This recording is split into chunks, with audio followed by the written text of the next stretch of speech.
Hey, also, hopefully you've realized by now that what we're doing in this course isn't perfect. We're not always 100% right. We don't know these things.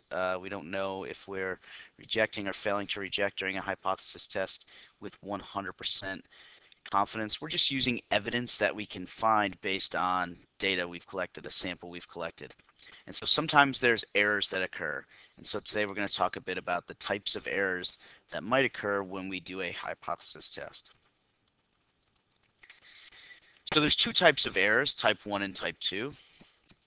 And actually I want to type this like this. Typically, that's how you see it.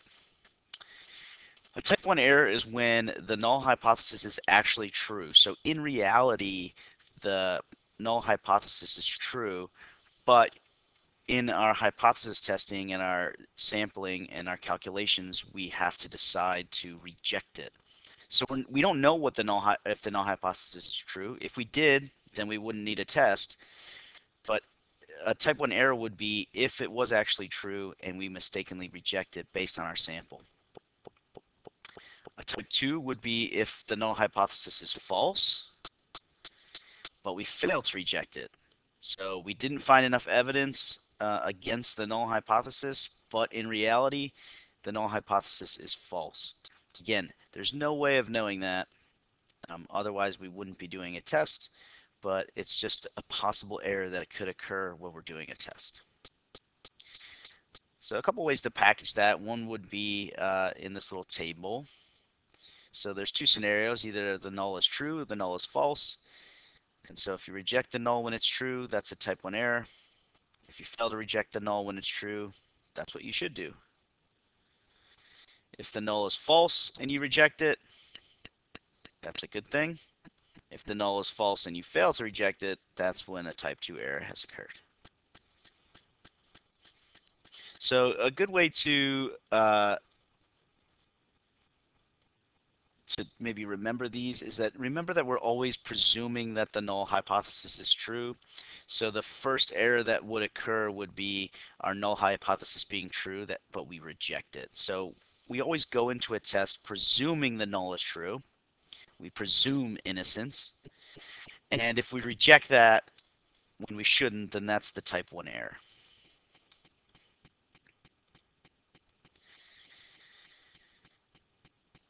So I sort of want to talk about type 1 error in terms of a probability. And type 1 error is associated with our alpha, our significance level. It's actually the probability of a type 1 error, a probability that we reject a true null hypothesis. And remember that alpha can change. We typically use 0.05, so that's what I've used here. And so in this distribution, we are assuming that the truth is that the null is true. So if in fact the null is true, here I have my null proportion. And then I have this P star. P star represents the proportion that would cut off 5% of our area. That represents our alpha. P star could be the proportion that cuts off 10% of the area if alpha is 0.1. It cut off 1% of the area if alpha is 0.01, so on and so forth. But typically we use 5%. And so this would be the proportion that represents 5% of the upper right tail. And so we would make a type 1 error. We would reject the null hypothesis, even though the null hypothesis was true, if we got a sample proportion in this region of the table. So again, we're in this scenario, the null hypothesis is true. If we get a proportion anywhere in this area, we're going to fail to reject, and that's good because the null hypothesis is true. If we get a sample proportion in this right tail here, this 5%, then we're going to reject the null hypothesis, and that would be a type 1 error because in this scenario, the null hypothesis was true. The probability of a type 2 error we call beta. This is not as easy to calculate. We're going to sort of talk about it more as an idea. So I brought over my distribution from the previous page. Again, there's that P star. That's the proportion that cuts off my alpha percentage. And now we have this distribution where we are going to say, in this distribution, we know the null is false. And here, P is the true proportion. So if the null is not true, then we have some other proportion that's true. And if our null is false, that means our alternative is true, and we're working off of a greater than alternative. So you can see the way I have these set up, that P, my true proportion, is in fact larger than my null. And so if we get a sample proportion anywhere in this area, we are going to reject and reject correctly. But if we get a sample proportion in this area, we are going to fail to reject when we shouldn't, and that is a type 2 error. And this is sort of, I would say, a difficult concept, but getting in touch with it right now, we could talk about it in class, is a good thing. So again, alpha represents the probability of a type 1 error, rejecting a true null hypothesis. Beta, type 2 error, failing to reject a false null hypothesis.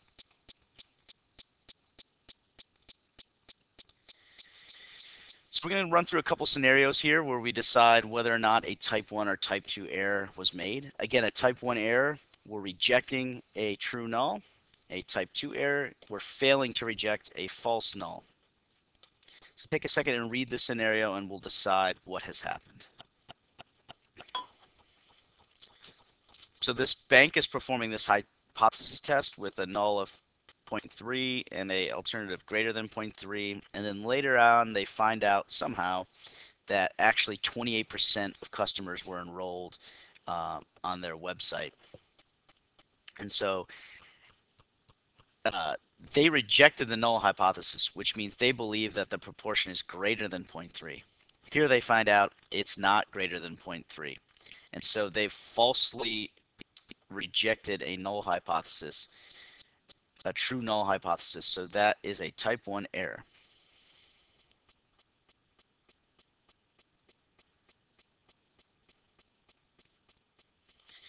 All right, I want you to pause and read this one. So here they want to see if there's if students prefer one or the other, Coke or Pepsi. If there's no preference, that means that there's a 50% chance that somebody will like Coke, 50% they'll like Pepsi. And so our null is P equals 0.5. Our alternative is P is not equal to. So in their research, they found no evidence that preference for Coke was not 0.5, so they would have failed to reject this null hypothesis. And then later on, this marketing company researches all of the students on campus, so they do a census of the campus, and they find no difference. And so that means that P equals 0.5 is true. So they've correctly failed to reject that null, and so no error has been made.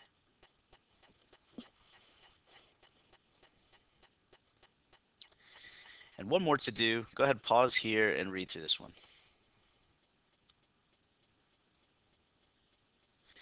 So this that's a hard word. A pharmaceutical company. I'm sure we'll have a laugh about that in class. Test whether a drug lifts the headache relief rate from their 1 in 4 achieved just by a placebo. So 1 in 4 headaches get better without any medicine, and so they want their medicine to do better than that.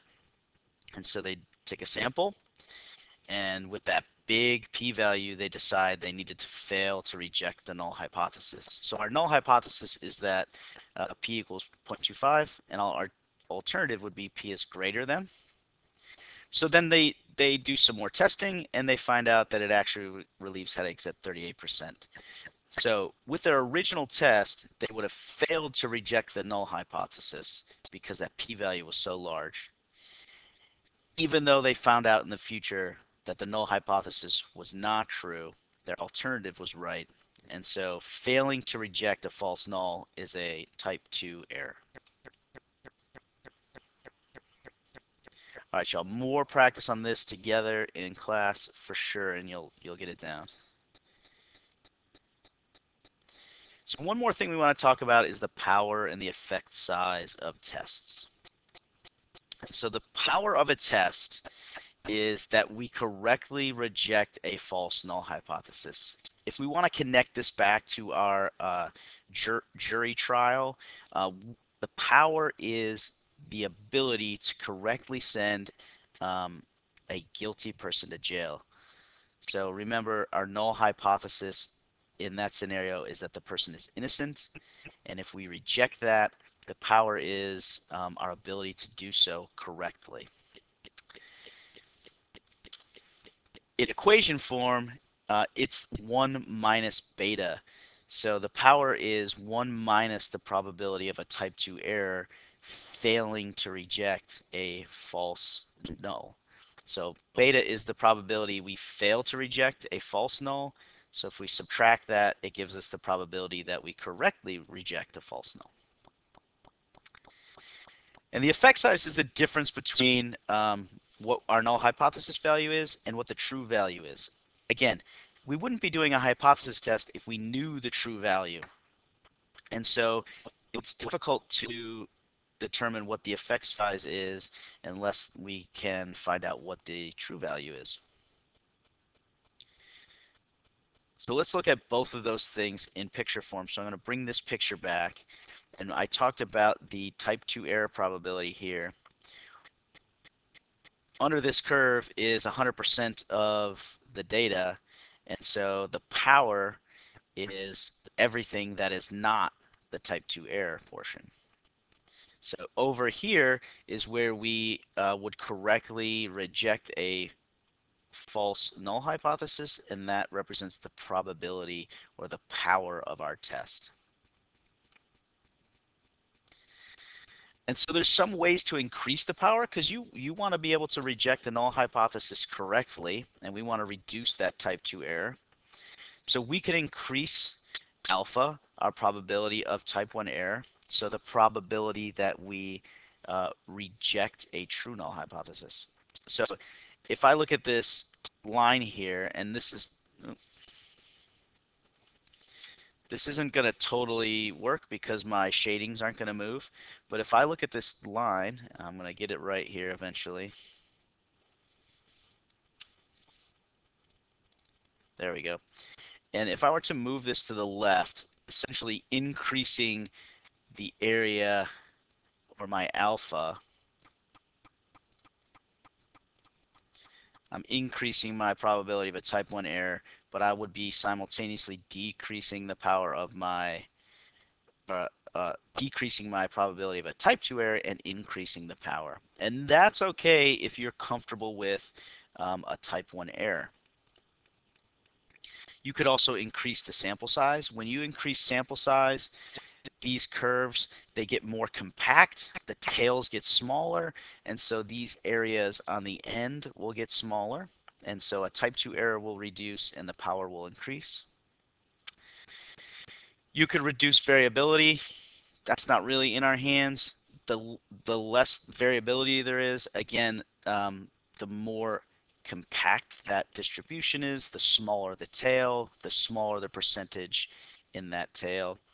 Or you can increase the effect size, meaning I can move this further and further away, and so the distance between P, my true value, and P0, my null value, gets bigger, and therefore my power would get bigger. I know this picture is not functioning perfectly the way I want it to. Again, not really in our hands to increase the effect size because we don't usually know what the true value is.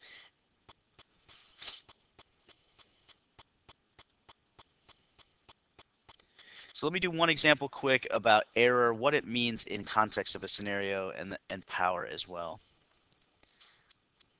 So take a second and read this. So here we have these defective products that are going to come off an assembly line, and if there's too many of them, we need to halt the process and see if there's a problem that needs to be fixed. And so here's our null and alternative hypothesis. The null is that we have an acceptable proportion of defective products. The alternative is that that proportion of defective products is too big. And so a type 1 error would be rejecting this null hypothesis when we shouldn't. So we would reject it even though the defective products was acceptable. And so in that scenario, the company would stop production even though they didn't need to, because the actual proportion of defective products was okay, and so they would lose time producing their product. A type 2 error would be failing to reject this null hypothesis even though it's false. So we actually have a scenario where we have too many defective products, but we've failed to reject that, and so we keep the production going. So the company's not stopping production even though there's some sort of problem and they're getting more products defective than they would like. And so in each of these scenarios, they could be losing time and money depending on the product. It would make one of these worse. And then the power would be, in this case, our ability to correctly reject a false null, so the ability to halt production correctly so that they could fix a problem that was happening.